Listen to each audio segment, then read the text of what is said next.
Hi, in this video I assume you know how postgraph-based SLAM works, and we now want to look into the question how we can use that in order to do graph-based SLAM with landmarks. That means that our graph doesn't only contain pose nodes, but they can also represent landmarks, so distinct points in the environment, and how we can build a map of the environment that consists of those distinct points and localize our platform within such a map. So just a very brief recap on what postgraph SLAM was. So we had that vehicle, that mobile robot, that autonomous car that's driving around through the environment, and after a while we always create so-called pose nodes, here shown by those blue triangles. And they describe the position of the platform at a certain point in time, and those constraints are connected via uncertain constraints, so-called soft constraints. And so we can generate those consecutive constraints, but we can also generate constraints when the platform revisits a previously known place, and we can generate those loop closing constraints as we see them over here. And so the key idea of the pose graph was to have a graph where every node in the graph consists of a pose that the robot has been at a certain point in time during the mapping process, and every edge in this graph represents a spatial constraints between those nodes. So it's typically a relative transformation, how one node can be transformed into a second node, or relative constraints between them. And the overall idea of this postgraph-based SLAM is to find a configuration of those nodes in the graph that minimizes the error introduced by the constraints, because those spatial constraints may act against each other. This results from sensor noise and also from maybe imperfect data associations. And so this was done with the so-called pose graph. So in this pose graph, the vertices or nodes were always robot poses. So X, Y, and orientation theta for the 2D case, or X, Y, Z, and 3 rotational angle, yaw pitch roll, for example, in the 3-dimensional case. And in the pose graph, we build the edges between those nodes through these virtual observations. So by observing the environment from 2 different places or 2 different points in time, and if we know that it is the same environment, we can say something about the relative transformation between the 2 recording positions, even if they happened at different points in time. That was a pose graph, and we now know how we optimize such a pose graph so that we get a minimum error configuration using the tools of least squares. What we want to look into today is how can we do this if we don't have only pose nodes. We also want to represent landmarks. It means distinct points in the environment. And we are not condensing this kind of local map information into this pose graph-like structure. So consider a landmark as some distinct point in the environment that we can recognize. So you have here this example of the mobile moving around, and you have some landmarks or feature observations. We can see this as lighthouses as your landmarks, and you're on a boat driving in a bay, and you can see the different lighthouses, and you want to build a map, so localize where those lighthouses are and estimate your own pose. This is a traditional example for a landmark-based SLAM problem. You may not be on a boat. You can also do that by a vehicle driving through the environment. So what you see here is an aerial image of a very famous data set, the Victoria Park data set, recorded by the people at ACFR in Sydney several years back. And in this data set, you see a lot of trees in this park, and there was a laser scanner mounted on a vehicle tracking or estimating the trunks of the trees, which served as landmarks or features generated from the scan. And every feature corresponded to a landmark tree, and then the task was to build a map of that environment. And this was one of the data sets which has traditionally been used in the context of EKF-based SLAM, but of course can also be used here for graph-based SLAM with landmarks. So what we can do now is we can add additional nodes to our graph, and so that every of those landmarks, every of those tree trunks, becomes an own position in the map. So if we do this in the idea of the graph-based SLAM, not only having only poses, which is typically a position and an orientation, but we now have additional feature or landmark positions that we have. So this is given here by these black stars. So the difference now is that while the robot poses typically is a position and heading information, so x, y as a position, and theta, the orientation of the platform, as a heading, or in 3D corresponding x, y, z, yaw pitch roll. The position of the features in the environment are typically just positions, so don't contain any orientation information. So it's just x, y, or x, y, z. And so that's different because then we don't have the full 3D transformations with position and orientation information between those edges. So the edges between the robot poses and the edges between a robot pose and a landmark are different. And so we have different types of edges and different types of nodes now in our graph. So you can see this as a more complex graph where you have different types of nodes and different types of edges. So in this landmark graph for the SLAM problem, nodes can now represent two things: robot poses at different points in time and landmark locations, so positions. And the edges between those nodes can be a landmark observation, so it means they connect a robot pose with a landmark, meaning the robot has seen a landmark from that pose. Or they can be odometry measurements, that means the traditional kind of consecutive links that we had already in our pose graph, so pose-to-pose constraint. So these odometry measurements are pose-to-pose constraints, could of course also be generated from scan matching of consecutive scans if your sensor allows for this. But what we're interested here in are those landmark locations, so the observations of the robot at a certain point, seeing a landmark somewhere in the environment.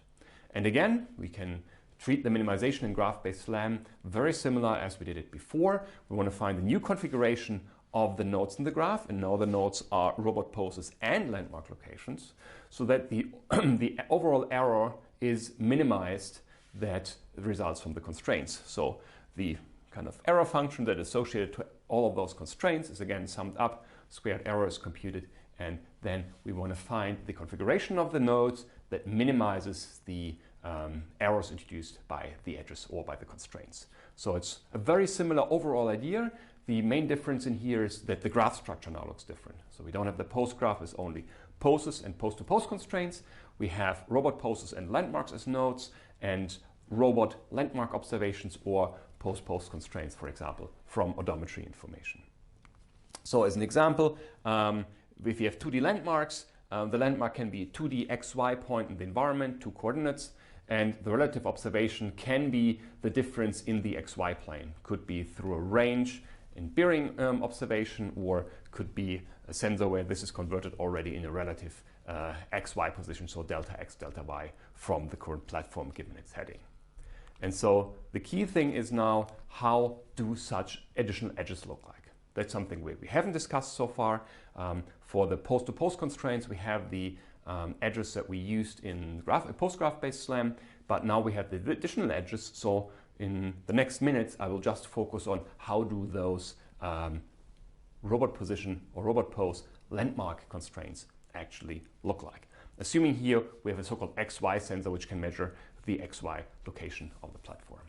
So similar to the post-graph-based SLAM, we have our expected observation, and this expected observation obviously depends on where is the robot in the environment. So this is now an XY theta vector, and the landmark location, which is now just an XY vector. So be aware that these are different of different dimensions. So the one is 2-dimensional, the other one is 3-dimensional, or in the 3D world, it would be 6 degrees of freedom versus 3 degrees of freedom. And so how is one translated into the other? So we can say this expected observation is basically given by taking the landmark location, subtracting the translation vector of the robot location, so the XY coordinate of this part, and then multiplying it with the transpose of the rotation matrix encoding the orientation of the robot's pose. And this is a way to generate this virtual observation. So this virtual observation here would then be a 2D vector, which is the outcome from that, which is the expected XY observation that the platform should see. So relative XY location. And this we can then use to directly derive the error function. So we can say my expected observation minus the actual observation that I obtained, assuming I have this XY sensor, and then we just take this equation over here, replace it with z hat ij, and put in this equation over here and subtract from this my actual observation. And that's it. So for the simple case of having an XY sensor, which tells me where the landmark is in a relative XY coordinate frame given the robot's pose, this is how I can compute this observation. And obviously it depends on the sensor. Which sensor do I have? Do I have this type of XY sensor, yes or no? Another typical sensor that you may have, which provides actually less information than the XY sensor, is a bearing sensor, which just tells you in which direction you can actually see a landmark. So that's actually similar to a camera, just in 2D, where you can basically see, you just have an image which just has one row, and basically the pixel lights up where you see a landmark in the kind of simplest case. So what you get is just a bearing, so just an angular observation that you have. So the landmark is still a 2D point in the environment because it still is a point somewhere in space, but now my observation is just a 2D observation. Basically, what is the relative heading of the landmark with respect to the robot? So if I'm the robot, I'm looking forward, then a landmark being directly in front of me would give me an observation of 0. If I would, for example, be 10 degrees to the left, then I would get 10 degree as my observation. We compute our predicted observation in order to estimate what the robot should see. We need to know where the robot is and where it's looking to, which is again stored here in xi. And we need to know where this 2D landmark is in the environment. So the landmark location is again a 2D vector shown over here. Exactly the same as previously in the xy sensor. The only difference is that this function z hat is now a one-dimensional function, not a two-dimensional function. So it has a 1D output, just providing the angular component and not xy or delta xy as it was before. So how do we compute where the robot is and where it sees the landmark? So we can compute this by looking to the difference in the y-coordinate minus and the difference in the x-coordinate between the robot's location and the landmark, which is here given by xj minus ti. So this is again the transformation vector or translation vector resulting from the robot's pose. And we are just taking the y-coordinate into account and the x-coordinate and computing the atan of that. So if you implement this, you would use, of course, the atan2 function in order to do this, in order to have all the quadrants done right, which tells you what is the angle between the robot's pose with respect to the landmark in the global reference frame. And what we need to subtract from this is the orientation of the robot, because this is obviously an observation which is done relative to the robot's current heading. So this is basically in the global coordinate frame, and this turns it into the local coordinate frame because we need to see it as the robot would see it. So this is my expected observation function, or my observation function, which computes me the expected observation. And from this I can then directly derive the error function, because the error function was just the predicted measurement minus the actual measurement. So this is then straightforward.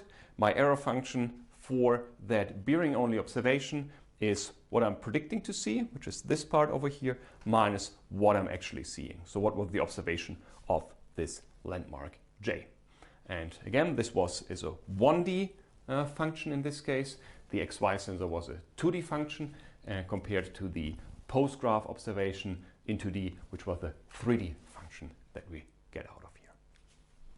And this actually impacts the H matrix that we generate for this observation. Again, this was computed by having the Jacobian transposed times the information matrix times the Jacobian. This gives me the element for this H matrix. So we need to look a little bit into the rank of this H matrix, because this turns out to become important, or is an important information. So the question is, what is the rank of this Hij matrix for the 2D landmark pose constraint? If we have a matrix, let's say A transposed A, and want to compute the rank of this matrix A transposed A, then this rank is equal to the rank of A transposed and the rank of A. And this is important because this matrix H is built up by taking the Jacobian transposed times the Jacobian. Of course, with the information matrix in between, but assuming the information matrix itself has full rank, then the rank of this H matrix is basically determined by the rank of your Jacobian. And if you look to the blocks of this Jacobian, this is at most a 2 by 5 matrix, which is non-zero. So 5 for the parameters x, y, theta of the robot and x, y of the landmark, and 2D because it provides you 2D information. So hij cannot have a rank more than 2. So at maximum, you can kind of fix 2 degrees of freedom out in here. And if you look to the bearing-only constraint and compute the H matrix, then even more extreme, you have a 1 by 5 matrix. So because you have 1 degree of freedom for the measurement and 5 non-zero elements for x, y, theta, and of the robot and x, y of the platform. So hij in this case only a rank of 1. And this has an impact on what information such a measurement can provide. And I want to show this with a small example saying where is the robot, assuming we know where the landmark is and want to now localize a robot. And let's see for the first example that it is an XY observation. So the robot observed an XY landmark and we have this relative XY sensor. So if you have one single observation, where can the robot be relative to that landmark? So assuming this black dot here is a landmark and assume we have a delta X, delta Y sensor. So where can the robot actually be in the XY plane? And it turns out that the robot can actually be at multiple places and would get the same observation. So the robot can basically be arranged in a circle around that landmark, and the position of the circle then determines where the robot is actually looking to. And it will look like this. So the robot can be anywhere on that circle, and if I fix the position on the circle, it will tell me where the robot should look to. So for example, if the landmark is directly in front of me, then all these positions here, the red possible positions, will point directly towards this landmark. If the landmark is right of me, this robot would look in this direction, this robot would look in this direction. So this rank 2 constraint allows me to fix 2 of the 3 parameters that determines my robot location, right? So I can be anywhere on that circle, it's a 1D solution space, and the orientation is determined by where I am on that circle. And now we can look, how does it look like if we have a bearing-only observation? So exactly the same setup, but now we only have one direction we look into. So this is our landmark location, and I just know where the robots see the landmark relative to each other in terms of one rotational angle. In this case, the robot can actually be anywhere in the 2D space, and depending on the position in the 2D space, we are actually fixing where the robot is looking to. So again, if you think the landmark is directly in front of the robot, but you have no idea how far it is away, the robot can be anywhere in the space, and wherever it is, it will point directly to the landmark. So if sitting here, the robot will be looking here. If the robot is here, it will be looking over here. So just as a few examples, these are possible locations, and all the robots would look towards this landmark. So any space in any position in the XY plane is possible, and if we select the position, then we actually fix the orientation of that platform. And so in this example, the rank of this constraint is 1, because we had the one dimension of the Jacobian is just one-dimensional. So rank 1, we have 3 degrees of freedom that we need to fix for the robot pose. So we need to have at least observations to kind of 3 landmarks in order to fix the robot pose. This is kind of the minimum that we actually need.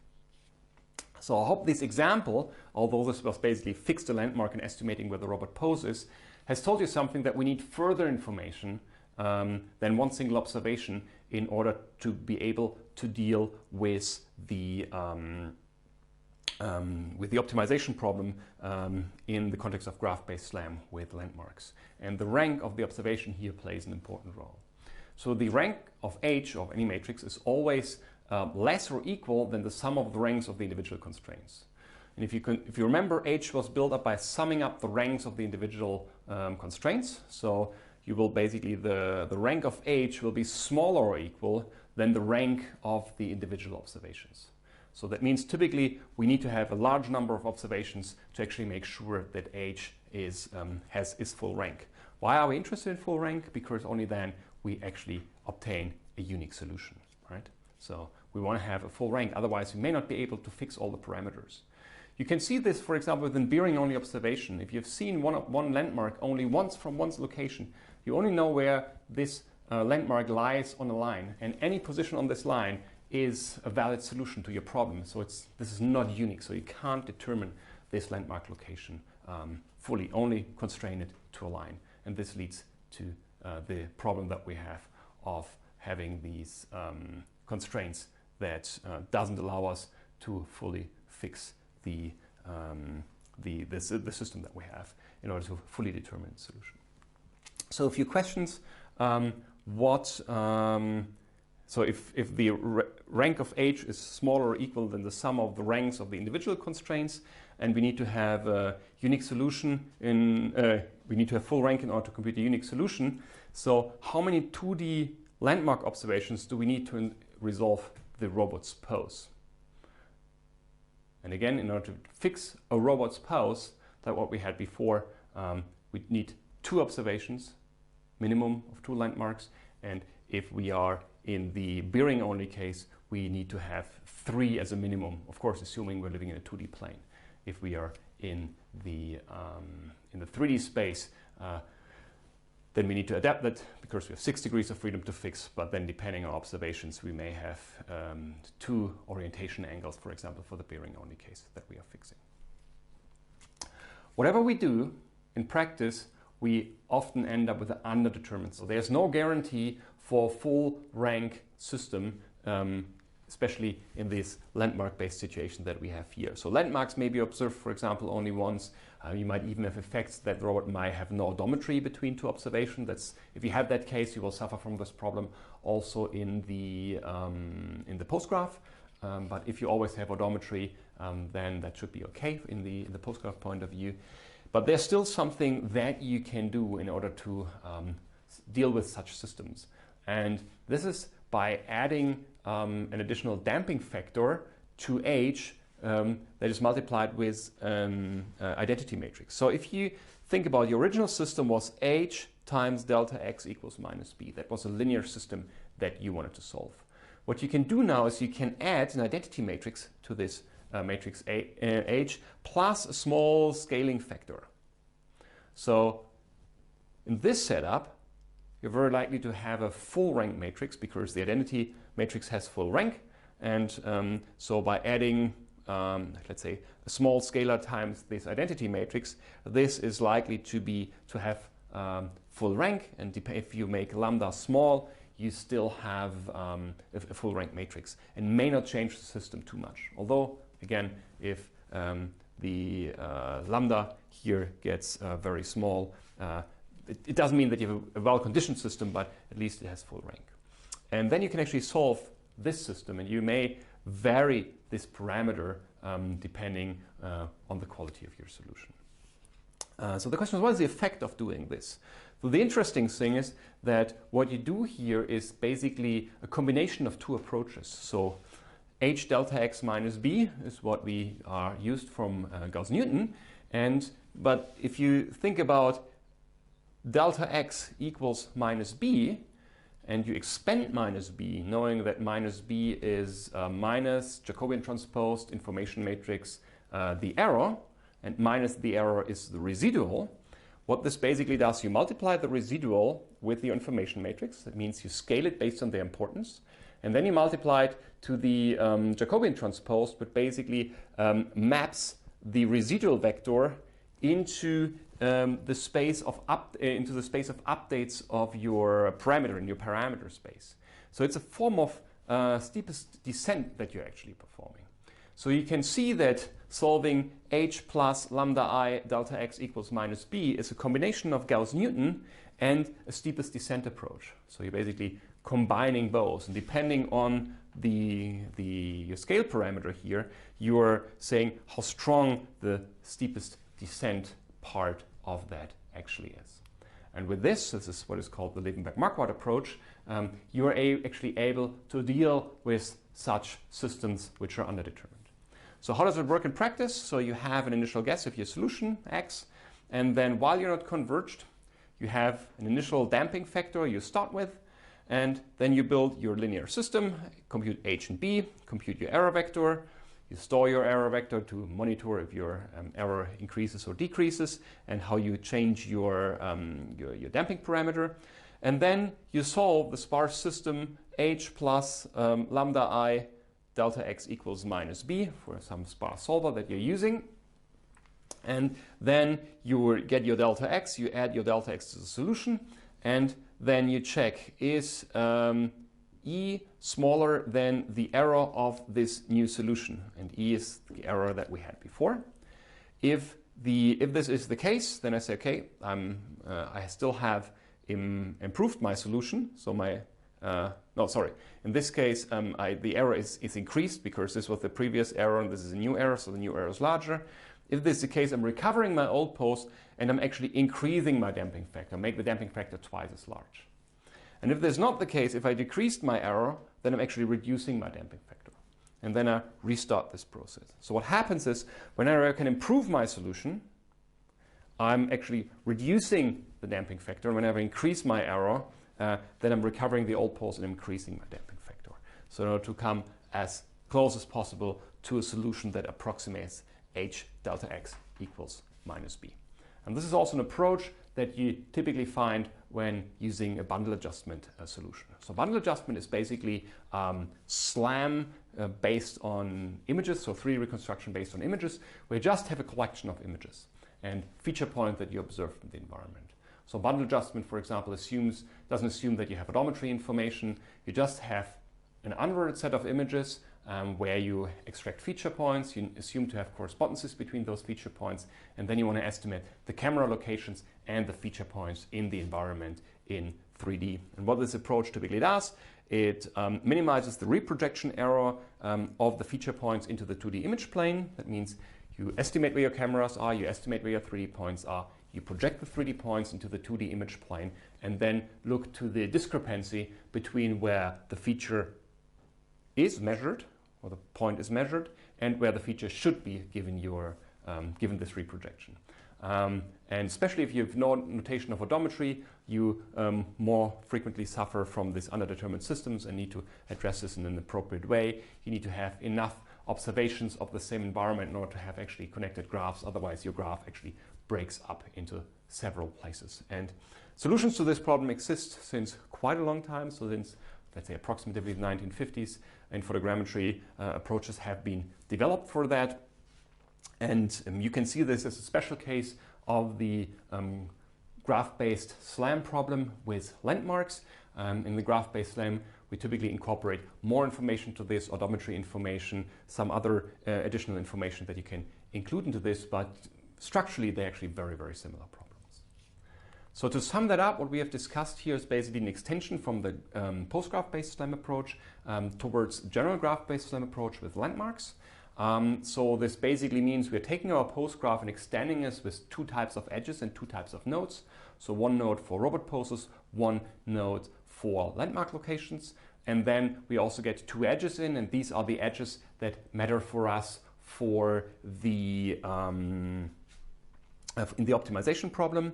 Then we have talked about the rank of this H matrix that matters, and it depends on the Jacobians, the dimensionality of the Jacobians. And in these landmark-based systems, you more frequently suffer from this underdetermined system, so that typically not Gauss-Newton is used here, but Levenberg-Marquardt, which is a combination of Gauss-Newton and steepest descent. And with this, I hope I've given you an idea on how you can actually exploit these graph-based ideas from postgraph that we have learned to general graphs, which also contain landmarks. Thank you very much for your attention.